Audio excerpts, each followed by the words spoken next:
The night was unusually cold for the season, with a biting wind weaving through the towering spires of the royal palace.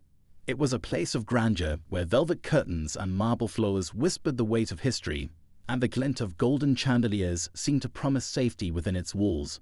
But outside, beyond the towering iron gates, a quiet scene was unfolding that would soon shape the hearts of those within.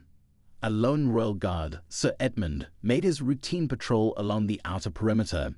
Tall and imposing in his polished armor, he was known for his stoic demeanor and unwavering discipline. Tonight, however, something unusual caught his eye. Nestled against the gate, huddled in a too-thin blanket, was a small figure. At first, Edmund thought it was an abandoned bundle or perhaps a trick of the moonlight. But as he drew closer, the soft rise and fall of breath gave away the truth. It was a little girl, no older than 7 or 8. Her skin was the color of rich ebony, her tiny hands clutching the edge of her blanket as if it could shield her from the world. Her face, despite the cold, was peaceful, her lashes fluttering slightly in dreams that likely offered more comfort than her reality. Edmund froze, his training urging him to assess the situation before acting. Who was this child? Why was she here, alone and vulnerable, at the gates of the most secure palace in the kingdom? His heart, hidden beneath years of duty and discipline, stirred with an unfamiliar ache. Careful not to startle her, he knelt, the cold steel of his armor creaking softly. "Hey there, little one," he said gently, his voice barely louder than the wind. She didn't stir. A closer look revealed the hollowness of her cheeks, the weariness in her small frame. She hadn't simply fallen asleep here, she had been here for some time. Edmund's mind raced. He glanced around searching for anyone who might explain her presence, but the courtyard was silent. Questions swirled in his mind, each more troubling than the last. Had she been abandoned? Was she lost?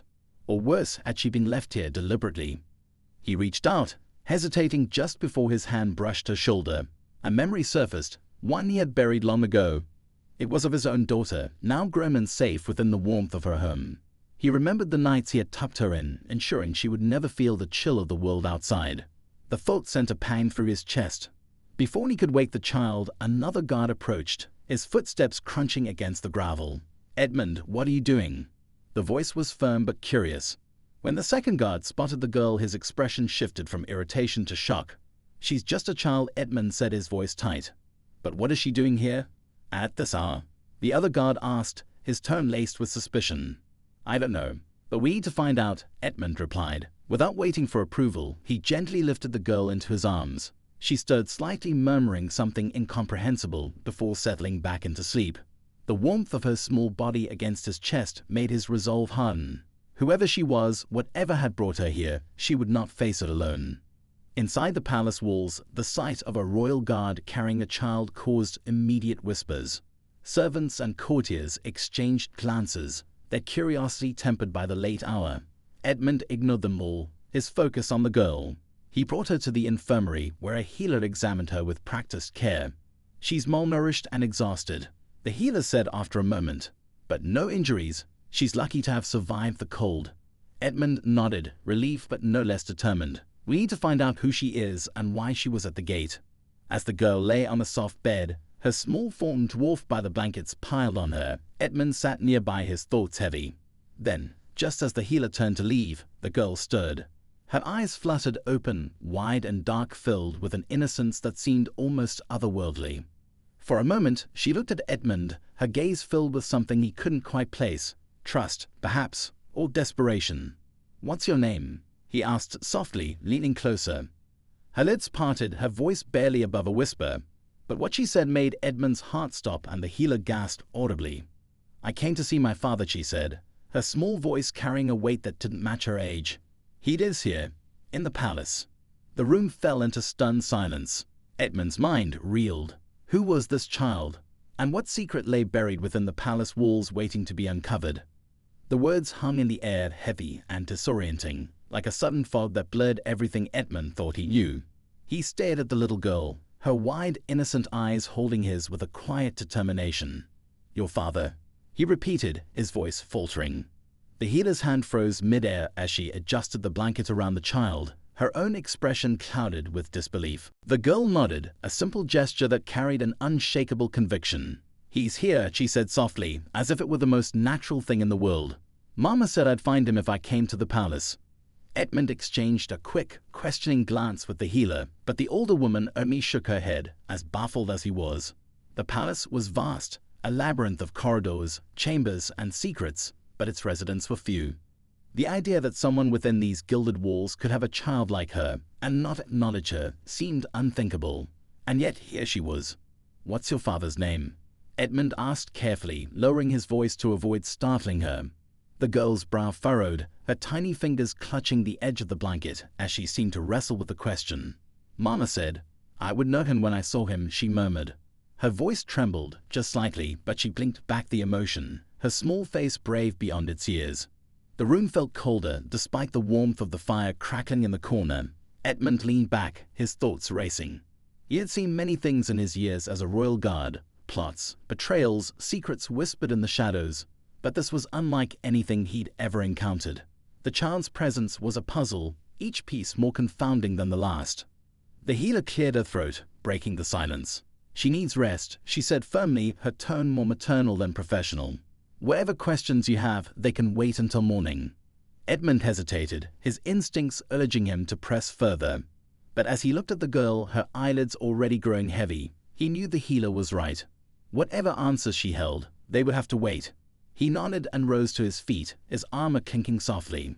"I'll return in the morning," he said, his voice low but resolute. "Keep her safe."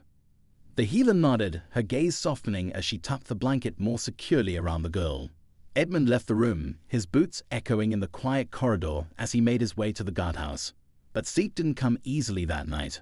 His mind churned with questions. Who was the girl? Who was her mother? And most importantly, who in the palace could possibly be the father? By morning, the palace was abuzz. News of the mysterious child had spread like wildfire among the servants and guards. Whispers filled the corridors, each rumor more elaborate than the last. Some claimed she was an orphan sent by the gods. Others insisted she was the result of a royal scandal. Edmund ignored the chatter, his focus unwavering as he returned to the infirmary. The girl was awake when he arrived, sitting up in bed with a bowl of porridge in her lap. She looked up as he entered, her expression lighting up with a faint smile. It was a simple, unguarded gesture, but it struck something deep within Edmund. She trusted him, and that trust felt like a weight he wasn't sure he deserved. "Good morning," he said, keeping his tone light.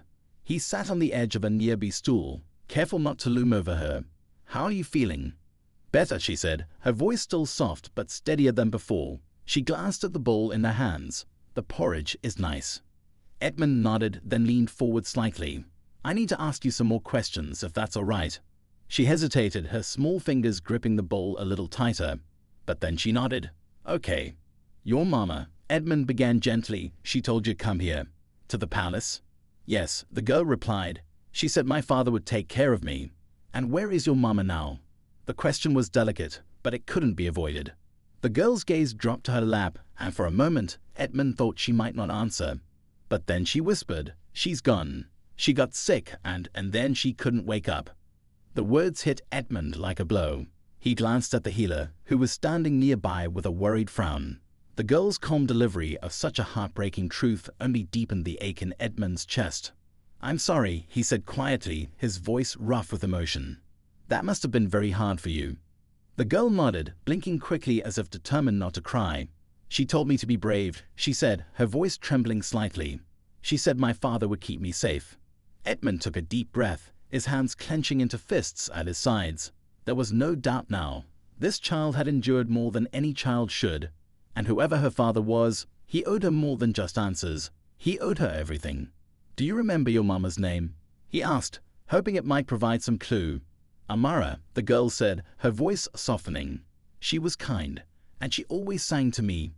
The name didn't ring any bells, but Edmund filed it away, determined to find out more. He stood, his mind already working on the next steps. "I'll find him," he promised, his voice firm. "Your father. I'll find him." The girl's eyes widened slightly, a flicker of hope breaking through her guarded expression. "You will?" she asked, her voice barely above a whisper. "I will," Edmund said, and he meant it. But as he left the infirmary and began his search, he couldn't shake the feeling that this was only the beginning. The palace held many secrets, and unraveling this one would likely bring more questions than answers. Yet, as he strode through the corridors, one thought stayed with him. clear and unwavering. This little girl, with her quiet strength and piercing eyes, had already changed something within him, and he would not let her down. Edmund's search began in the heart of the palace, among the people who moved unseen in the corridors of power, the servants. They knew everything, from the daily habits of the royal family to the whispers that never reached the throne room. If anyone could shed light on Amara or the girl's claim, it was them. The kitchen was bustling with morning activity when Edmund entered, his towering figure drawing a few startled glances. He didn't come here often, and his presence meant something unusual was afoot. The head cook, a stout woman named Marta, wiped her hands on her apron and approached him with a mixture of curiosity and caution. "Sir Edmund," she said, her tone polite but wary, "what brings you here at this hour?" "I need information," he said without preamble, "about a woman named Amara. She may have had some connection to the palace in the past." Marta's brow furrowed, and she crossed her arms. "Amara, you say? Can't say I know the name off the top of my head. What's this about?" "There's a child," Edmund said, lowering his voice. "She claims her father is here, in the palace." The kitchen staff exchanged glances, murmurs rippling through the room like a low tide. Marta's expression softened, her curiosity giving way to genuine concern. "A child, you say? Well now, that's a story I'd like to hear."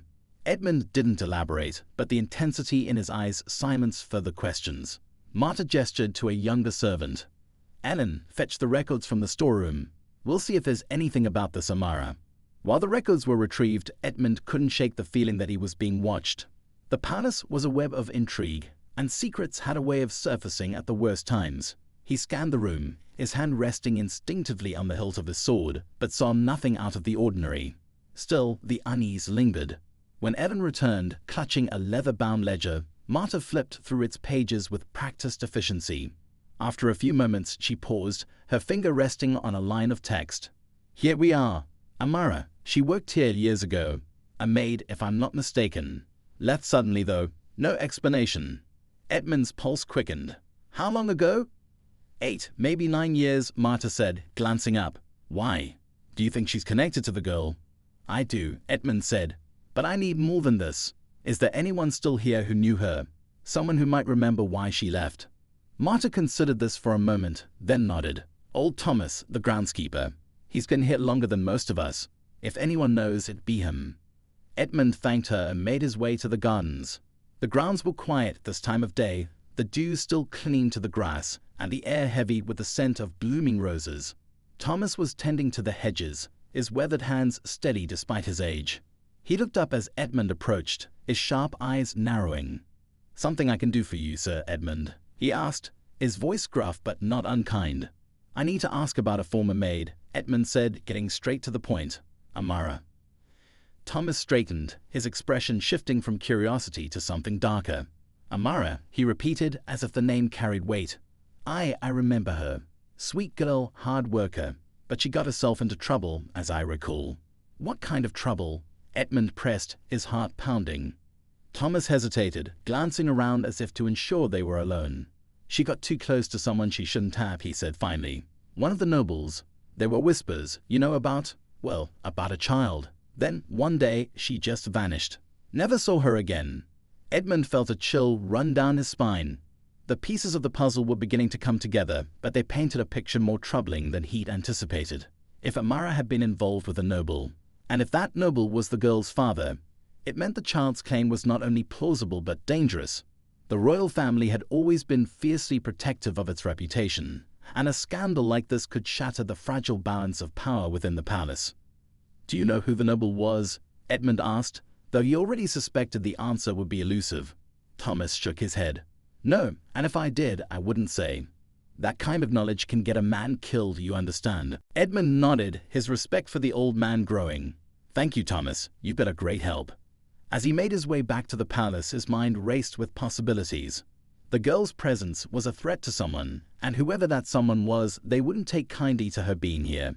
He needed to act quickly, but he also needed to be cautious. One wrong move could endanger both the child and himself. Back at the infirmary, the girl was sitting up in bed, her small frame dwarfed by the high-backed chair where the healer had propped her.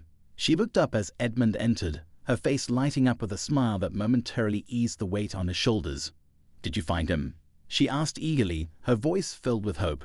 Not yet, Edmund said, kneeling beside her, but I'm getting closer. The girl nodded, her trust in him unwavering. Mana said he'd be happy to see me, she said softly. She said he'd been waiting for me, even if he didn't know it. Her words were like a dagger to Edmund's heart. He wanted to believe they were true, that the girl's father would welcome her with open arms. But deep down, he feared the opposite. If the man in question had gone to such lengths to keep her existence a secret, it was unlikely he would embrace her now. Before Edmund could respond, the door creaked open, and the healer stepped inside, her expression tense.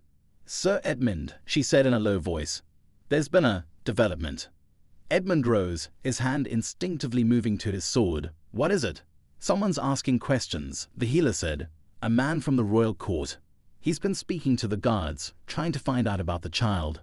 Edmund's blood ran cold. The palace was a place where information spread quickly, but the fact that someone from the court was already investigating meant the stakes were higher than he'd realized. He turned to the girl, who was watching them with wide, curious eyes. "I need you to stay here," he said firmly. "Don't leave this room, no matter what." She nodded, her trust in him unshaken, and Edmund left the infirmary with the healer at his side. The corridors felt darker than usual, the air thick with tension. Someone knew the girl was here, and whoever it was, they wouldn't stop until they uncovered the truth or buried it. Edmund's strides quickened as he moved through the palace halls, his mind churning with possibilities. The man asking questions was no ordinary courtier. Edmund had recognized the description from the healer. Lord Riston, a shadowy figure within the royal court, was notorious for rooting out secrets that could threaten the monarchy. If he was involved, it meant the stakes were far higher than Edmund had feared. This wasn't just about a child seeking her father. This was about power, reputation, and control. He made his way to the guardhouse where his closest ally, Captain Garrick, was overseeing the morning drills. Garrick was a seasoned soldier, his loyalty unshakable and his judgment sharp. If anyone could help Edmund navigate this delicate situation, it was him. "Edmund," Garrick said as he spotted him approaching. "You look like you've seen a ghost." "I might as well have," Edmund replied grimly. He pulled Garrick aside, lowering his voice so no one else could hear. "The girl in the infirmary, she stirred up trouble. Lord Riston is sniffing around." Garrick's expression darkened. "Riston? That's bad news. If he's involved, it's not just idle curiosity. What's his angle?" "I don't know yet," Edmund admitted, "but the girl claims her father is someone in the palace. I think Riston knows, all suspects, who it is, and he's trying to get ahead of it." Garrick frowned, crossing his arms as he considered the situation. If the girl's claim is true, it could be a scandal big enough to bring down more than one noble. Riston won't let that happen. He'll do whatever it takes to keep it quiet, or bury it entirely, Edmund said, his voice heavy with implication. The two men stood in tense silence for a moment, the weight of the situation pressing down on them. Finally, Garrick nodded. "What do you need from me?" "Cover," Edmund said simply. "I need time to figure out the truth, and to protect the girl. Can you keep Riston off my back?" "I'll do what I can," Garrick promised. "But be careful, Edmund. This isn't just about the girl anymore. If you push too hard, you could end up on the wrong side of this." Edmund nodded, grateful for Garrick's support.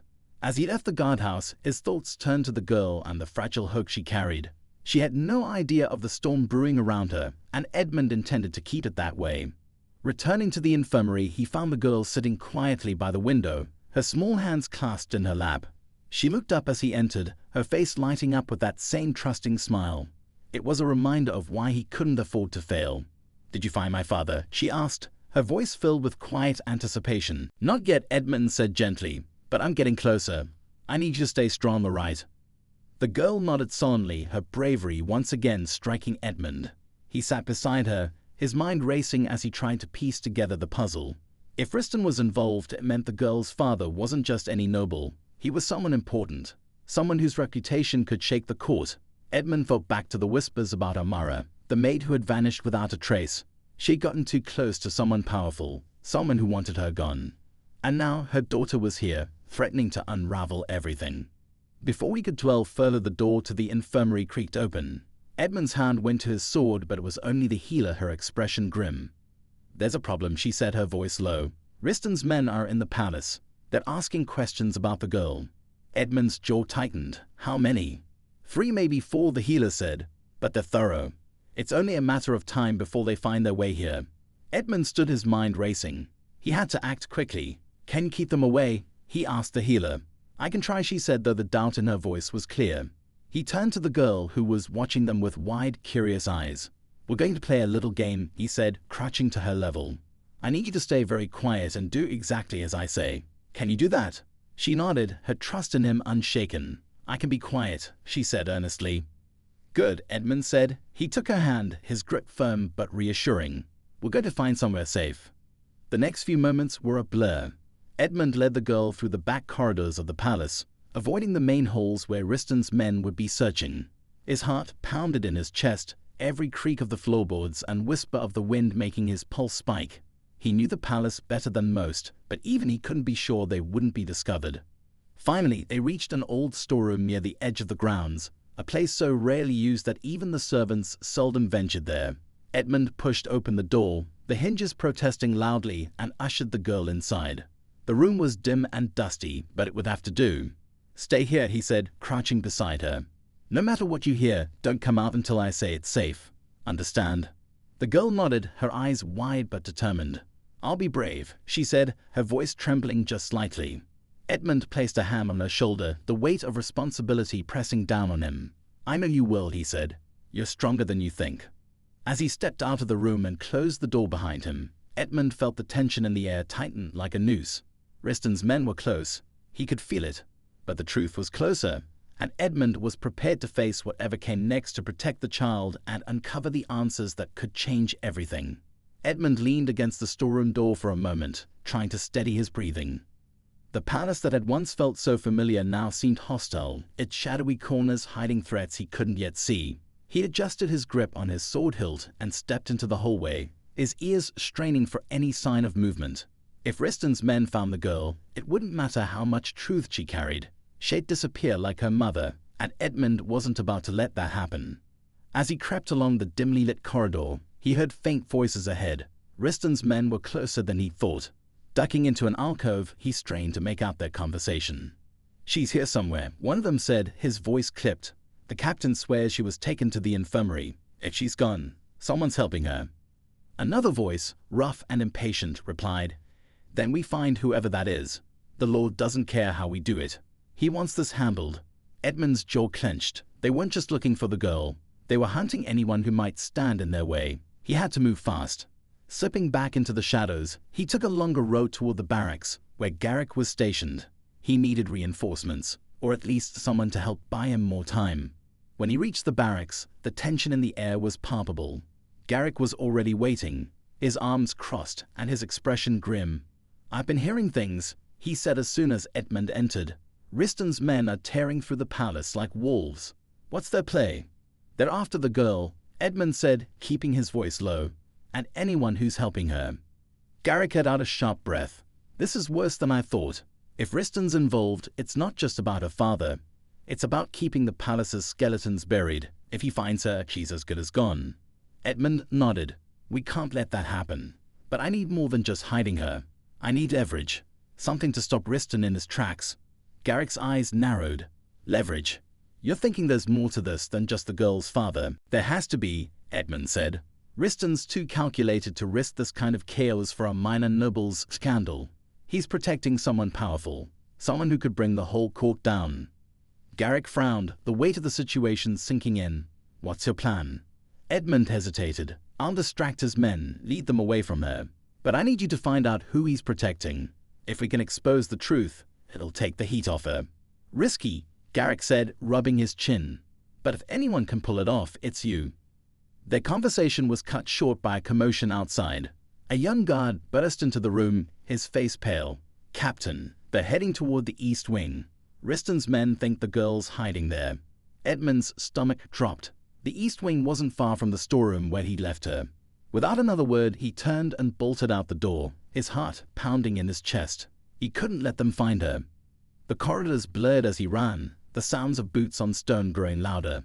He took a shortcut through the servants' quarters, narrowly avoiding a group of Ryston's men who were questioning a frightened maid. As he approached the storeroom, he slowed, his instincts taking over. The door was slightly ajar. His hand tightened on his sword as he stepped inside, his breath catching in his throat. The room was empty. For a moment, panic gripped him. Had they found her? But then he noticed something. Small footprints in the dust leading toward the back wall. He followed them to a hidden door, one he hadn't noticed before. It was ajar, and beyond it was a narrow passageway. Relief mixed with dread. The girl was clever, but the passageway led to one of the most dangerous parts of the palace, the archives, where Rhyston's influence was strongest. If she was found there, it wouldn't just be Rhyston's men she had to fear. Edmund plunged into the passageway, his steps quick and silent. The air grew colder as he descended, the dim light giving way to darkness. He could hear faint voices echoing from the end of the tunnel, and as he drew closer, he realized that they weren't Rhyston's men. It was the girl, and someone else. He peered into the dimly lit room at the end of the passage and froze. The girl was standing there, her small figure dwarfed by the shelves of ancient records.